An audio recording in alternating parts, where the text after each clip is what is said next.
Welcome everyone. आपके board के exam जैसे आ रहे हैं तो उसके लिए एक छोटी छोटी टिप्स आज जो लेके चल रहे हैं उसी में ये है हमारा रेडियो आइसोटोप्स। लास्ट टाइम आपने पढ़ा था आइसोटोप्स और रेडियो आइसोटोप्स। आइसोटोप्स वो होती हैं जिनमें 2-3 एलिमेंट जिनमें भी हम डिस्कस कर रहे हैं उनमें जो है आपके नंबर ऑफ प्रोटॉन्स या हम कहें नंबर ऑफ इलेक्ट्रॉन दोनों में सेम होंगे। और अगर नंबर ऑफ न्यूट्रॉन भी सेम हो जाते हैं तो वो तो स्टेबल आइसोटोप हो गए। लेकिन रेडियो आइसोटोप्स कब होंगे? उनके लिए कंडीशन ये कि नंबर ऑफ न्यूट्रॉन्स जो होते हैं वो नंबर ऑफ प्रोटॉन से आपके ज़्यादा होने चाहिए। साथ साथ ये तो हो गया आपका अनस्टेबल, लेकिन रेडियो बनाना है तो उनका Z जो होना चाहिए लेस देन 82 होना चाहिए। जिनका एटॉमिक नंबर 82 से कम है और उनके न्यूट्रॉन्स ज़्यादा हैं कंपेयर टू प्रोटॉन्स, तो ऐसे हमारे एलिमेंट्स जो होते हैं वो रेडियो आइसोटोप्स की कैटेगरी में आते हैं। अब एग्जांपल के लिए देखिए, जैसे कोबाल्ट का यहाँ पे देख रहे हैं तो कोबाल्ट का ये Z27 है, ए हमारा 60 है। इसी तरीके से हम देखें कार्बन का 6C12 होता है, 6C14 होता है। तो ये 6 number which is less than 82 और 12 और 14 यानी कि दोनों में नंबर ऑफ प्रोटॉन इक्वल है, तो कौन डिफर कर रहा है? Number of neutron. ओके, इसी तरीके से हम यहाँ पे देखें पोटेशियम, तो के जो है यहाँ पे ये 19 है, ये 40 है। जेड जो है आपका 19 है और ए जो 40 है। ये सारे के सारे एग्जाम्पल्स ये हमारे रेडियो आइसोटोप्स में आते हैं, जिनमें ये पोटेशियम, कोबाल्ट, ये सबसे ज़्यादा मेडिकल उसमें यूज़ होता है, मेडिकल लाइन में। अब इनके हम यूजेस की बात करें तो हम इनके यूजेस को 3 कैटेगरी में डिवाइड कर सकते हैं: मेडिकल यूज़, साइंटिफिक यूज़ और इंडस्ट्रियल यूज़। अब इसमें डायरेक्टली क्वेश्चन नहीं आएगा, इसमें ये कहेगा कि इस एक तरह से ये आ सकता है, राइट 3 यूजेस मेडिकल में, जो मेडिकल लाइन में इनका यूज़ है, 2 यूजेस साइंटिफिक में लिखिए। दूसरा वो इस तरीके से भी पूछ सकते हैं कि इनके मेडिकल यूजेस आप जब डिटेल में जानते हो तो उस पर क्वेश्चन बन सकते हैं। जैसा कि पहला हम ले रहे हैं कि गामा रेडिएशन। गामा रेडिएशन जो होता है कैंसर को ट्रीट करने में, यानी कि जो कैंसर का जिस इफेक्टेड पार्ट में है उसके सेल्स को किल करने के लिए गामा रेडिएशन का फॉल किया जाता है। गामा रेडिएशन ल्यूकेमिया, कैंसर जैसी दोनों बीमारियों में आपका यूज़ होता है। तो मेडिकल यूज़ में एक आपका आ गया गामा रेडिएशन। गामा रेडिएशन के बाद दूसरा हमारा आ गया कि वीक जो इसके रेडियो आइसोटोप्स हैं। आइसोटोप में भी जो वीक, जिनके की जैसे कि हमारा लें हम radio sodium chloride, radio iron, radio iodine, ये सब हमारे कैसे कहलाते हैं? ये हमारे वीक कहलाते हैं, वीक रेडियो एक्टिव कहलाते हैं और ये डायग्नोस करने के उसमें बहुत काम आते हैं और इसीलिए इनको ट्रेसर कहा जाता है। तो ये ट्रेसर वर्ड क्या, ट्रेसर कौन से होंगे? जो वीक रेडियो आइसोटोप्स होंगे। तो वो ये पूछ सकता है कि ट्रेसर क्या हो सकता है, या वीक रेडियो आइसोटोप्स के 2 एग्जाम्पल लिखिए, इनका काम क्या होता है।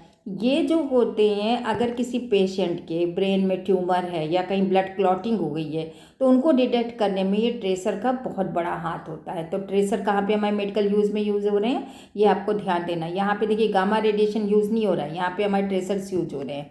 इसके अलावा जो हमारा तीसरा यूज़ होता है वो सबसे ज़्यादा गामा रेज का जो यूज़ होता है स्टेरिलाइज करने में, किसी भी चीज़ का, जो भी सर्जिकल आपके इंस्ट्रूमेंट्स हैं, जैसे बैंडेज है, ड्रेसिंग्स का मटेरियल है, सिरिंज है, इनको सबको स्टेरिलाइज करने में ये चीपर होते हैं, सस्ते पड़ते हैं, बहुत क्विकली हो जाते हैं। तो इसलिए जो है गामा रेडिएशंस का यूज़ किया जाता है। तो ये आपके मेडिकल में 3 बहुत इंपॉर्टेंट यूज़ आ गए कि गामा रेडिएशन का ट्रीट कैंसर में, और ल्यूकेमिया में वीक रेडियो आइसोटोप ट्रेसर का यूज़, और तीसरा हमारा स्टेरिलाइजेशन में। इसी तरीके से अगर हम आए अब साइंटिफिक उसमें, तो साइंटिफिक उसमें जो न्यूक्लियर रिएक्शन जहाँ पे करानी होती है वहाँ पे अल्फ़ा पार्टिकल को एज ए प्रोजेक्टाइल यूज़ करा जाता है। तो अल्फ़ा पार्टिकल जो निकला है हमारा, वो कहाँ से निकला है? वो रेडियो आइसोटोप से निकाल के भेजा जाता है, तो इसलिए साइंटिफिक उसमें होता है यूज़। फिर ट्रेसर का यूज़ भी यहाँ भी होता है कि ग्रोथ ऑफ प्लांट की कौन सा केमिकल मैन्योर डाला जाए कि जिसकी वजह से उसकी ग्रोथ बहुत अच्छी हो, तो वहाँ पे भी ट्रेसर का यूज़ होता है। तो अब क्वेश्चन ऐसे आ सकता है, right the 2 uses tracer, one in medical science and other in scientific. तो आप साइंटिफिक में लिखोगे कि ग्रोथ ऑफ प्लांट में जो केमिकल मैन्योर डाल रहे हैं उनमें यूज़ होता है। ओके, और इसको आप उसमें एग्रीकल्चर में उसमें कह रहे हैं। और ये वाला जो है हमारा, ये जो ट्रेसर से जो ब्लड क्लॉटिंग जो हुई है या जो है ट्यूमर जो है, ब्रेन ट्यूमर है, उसको डिटेक्ट करने में काम आता है। इसके बाद तीसरा एक यूज़ और भी होता है कार्बन डेटिंग। कार्बन डेटिंग में भी इसका यूज़ हो रहा है कि कोई पत्थर, कोई पहाड़ कितना पुराना है या कोई पेड़ कितना पुराना साल है। कार्बन डेटिंग जो 6C14 का यूज़ करके करी जाती है वो इसमें आती है। इसके बाद हम इंडस्ट्री में यूज़ लेते हैं, कहाँ पे होता है। तो थर्ड हमारा हो गया इंडस्ट्रियल यूज़। अब यहाँ पे क्या हो रहा है, सबसे बड़ा यूज़ जो है वो आपका nuclear reactor plant, atomic energy reactors में यूज़ हो रहा है। फिर दूसरी बात ये होती है कि इंजीनियर्स इसको यूज़ करते हैं। इंजीनियर्स इसको कैसे यूज़ करते हैं आप समझने की कोशिश करिए कि जो इंजीनियर जो होते हैं, जो भी हमारी मूविंग मशीन होती हैं, वो मशीन पे चलने पे जो फ्रिक्शन की वजह से वहाँ पे जो चार्ज एक्यूमुलेट हो जाता है, उस चार्ज को जो एक्यूमुलेट चार्ज हुआ है मूविंग पार्ट मशीन की वजह से, फ्रिक्शन की वजह से, उसको अवॉइड करने के लिए यहाँ पे यूज़ करते हैं रेडियो आइसोटोप्स का। कौन यूज़ करता है? इंजीनियर्स यूज़ करते हैं।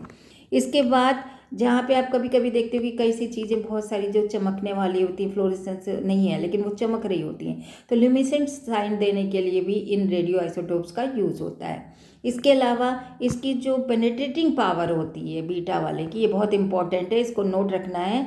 ये जब हमारी मेटल शीट बन रही है या आपकी प्लास्टिक की शीट बन रही है या पेपर बन रही है, तो उसकी थिकनेस को कंट्रोल करने का काम करता है। तो इस थिकनेस की कंट्रोल के लिए हमारा जो है इंडस्ट्री यूज़ में भी रेडियो आइसोटोप्स का होता है।